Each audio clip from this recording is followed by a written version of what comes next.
जब एक दिन पंडित जी उस रास्ते से गुजर रहे थे जिस रास्ते में उस महिला का घर पड़ता था, पंडित जी की ख्याति, पंडित जी की प्रसिद्धि उस महिला ने भी सुनी। उस महिला ने घर से बाहर निकलकर पंडित जी से पूछा, पंडित जी प्रणाम। पंडित जी ने आशीर्वाद दिया, देवी खुश रहो। बोले महाराज जी हमारे एक छोटी सी शंका है। जी पूछिए क्या शंका है। महाराज जी मैं ये जानना चाहती हूँ कि पाप का बाप कौन है,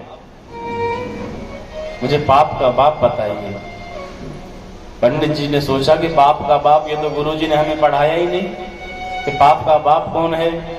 पंडित जी घर आए, रात दिन 4 दिन तक लगे रहे, सारे ग्रंथ उलट पलट कर देख लिए, पर पाप का बाप कौन है नहीं खोज पाए। पंडित जी ने विचार किया, हम 14 वर्ष काशी में रहे, वहां विद्या अध्ययन किया, उस विद्या का क्या लाभ जो हम पाप का बाप ही नहीं जान पाए। पंडित जी ने निश्चय किया कि अब घर में दोबारा तभी कदम रखेंगे जब हमें ये पता चल जाएगा कि पाप का बाप कौन है। पंडित जी ने सीधा सामान एक पोटली में बांधा, 2 जोड़ी कपड़े लिए, कुछ खर्चे के लिए पैसे रखे और निकल पड़े इस खोज में कि पाप का बाप कौन है। पंडित जी को गांव गांव घूमते हुए, नगर नगर घूमते हुए, मंदिर मंदिर घूमते हुए 2 महीने हो गए, लेकिन पंडित जी ये पता नहीं लगा पाए कि पाप का बाप कौन है। पंडित जी जो सीधा सामान लेकर के गए थे, जो धन लेकर के गए थे, धीरे धीरे सब खर्च हो गए, अब पास में कुछ नहीं बचा। पंडित जी एक शाम एक गांव से निकल रहे थे, अंधेरा होने लगा।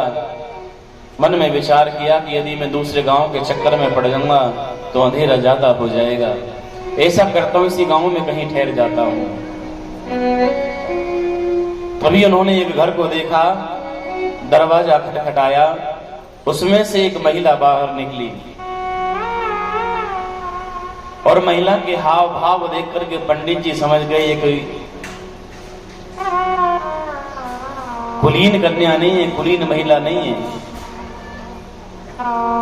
पंडित जी ने उनसे पूछा कि देवी मुझे रात्रि रुकना है, क्या आप मुझे कोई जगह बता सकती हैं कि जहां मैं एकांत में रात्रि गुजार सकूं, सवेरा होते चले जाऊंगा। उस महिला ने कहा महाराज जी पूरा घर खाली पड़ा है, मैं अकेली इस घर में रहती हूँ, आपका जहां मन करे आप रह सकते हो, पर मैं ये स्पष्ट कर देती हूँ कि शायद आप नहीं जानते मैं गांव की गढ़िका हूँ, वेश्या हूँ। यदि आप मेरे घर पर रुकोगे, यदि सुबह लोगों ने आपको देख लिया तो आपके विषय में क्या क्या विचार करेंगे। पंडित जी ने विचार किया कि ये ठीक कह रही है, मुझे कहीं दूसरी जगह ठहरना चाहिए। पंडित जी जैसे ही जाने लगे, उस महिला ने हाथ जोड़े, कहा महाराज जी मैं इतने निकृष्ट हूं कि सभी लोग मुझसे नफरत करते हैं, द्वेष रखते हैं, लोगों की नजरें ही मेरे प्रति अलग हैं, उनका नजरिया अलग है। मैंने जीवन भर पाप ही पाप किए, मैंने पुण्य कभी किया ही नहीं। महाराज जी आप जैसे ब्राह्मण देवता यदि मेरे घर पर आ जाएं तो मेरा घर तो पवित्र हो जाएगा। महाराज जी आप मेरे घर पर रुक जाओ, केवल रुक जाओ और कुछ नहीं, केवल रात्रि भर रुकने के मैं आपको 5 मोहर दक्षिणा दूंगी। पंडित जी ने विचार किया, धन भी खर्च हो गया है और पता नहीं पाप का बाप कब तक नहीं मिले, कब तक भटकना पड़े। यदि यहाँ रात रुक जाऊंगा तो मेरे दोनों काम सिद्ध हो जाएंगे, रात भी कट जाएगी, 5 मोहर दक्षिणा भी मिलेगी, अपना कुछ काम भी चलेगा। पंडित जी ने विचार किया, देखो हम रुक तो जाएंगे पर तुम्हारे घर का पानी भी नहीं पिएंगे। गणिका ने कहा महाराज जी जैसी आपकी इच्छा, पर आप रुक तो जाओ। उस गणिका ने पंडित जी के लिए सुंदर सा आसन लगवा दिया और पंडित जी से पूछा महाराज जी आप मेरे घर पर रुके, ये मेरा बड़ा सौभाग्य है, पर ये मेरे लिए बड़े दुख की बात होगी कि एक ब्राह्मण रात्रि भर मेरे घर पर भूखा पड़ा रहे और आपको भूख के कारण रात में नींद भी नहीं आएगी। महाराज जी ऐसा करो ना, मैं आपको सीधा सामान दे देती हूँ, आप अपने हाथ से बनाओ और खा लो।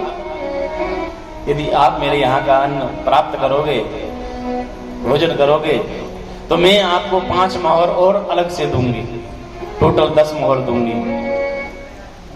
महाराज जी देखिए, आपको प्रायश्चित तो करना ही है, तो थोड़ा सा और ज्यादा प्रायश्चित कर लेना क्या हो गया। पंडित जी ने सोचा ये महिला के तो ठीक रही है, प्रायश्चित ही तो करना है, चाहे वो 5 मोहर का करो या 10 मोहर का करो, बात तो बराबर है। पंडित जी कहने लगे, देखो देवी, पहले आपने रुकने के लिए काम रुक गए और आप भोजन के लिए कह रहे हो, चलो आपकी बात मान तो लेते हैं, पर हम अपने हाथ से बनाएंगे, हम किसी के हाथ का खाएंगे नहीं। उस गणिकाने का महाराज जी जैसी आपकी इच्छा। पंडित जी को सीधा सामान दे दिया। पंडित जी आटा लगाने के लिए तैयार हुए। गणिका फिर आ गई, महाराज जी मेरे लिए बड़े शर्म की बात होगी कि आप मेरे रहते अपने हाथों से भोजन बनाएं, मुझे कितना दुख होगा कि मैं नव युवती हट्टी कट्टी बैठी तमाशा देख रही हूं और आप अपने लिए भोजन प्रसाद बना रहे हो। महाराज जी यदि आपकी कृपा हो जाए तो मैं आपके लिए भोजन बना दूं। यदि आप मेरे हाथ का बना हुआ भोजन पाओगे तो 11 मोहर और ज्यादा दूंगी आपको, कुल 21 मोहर दूंगी।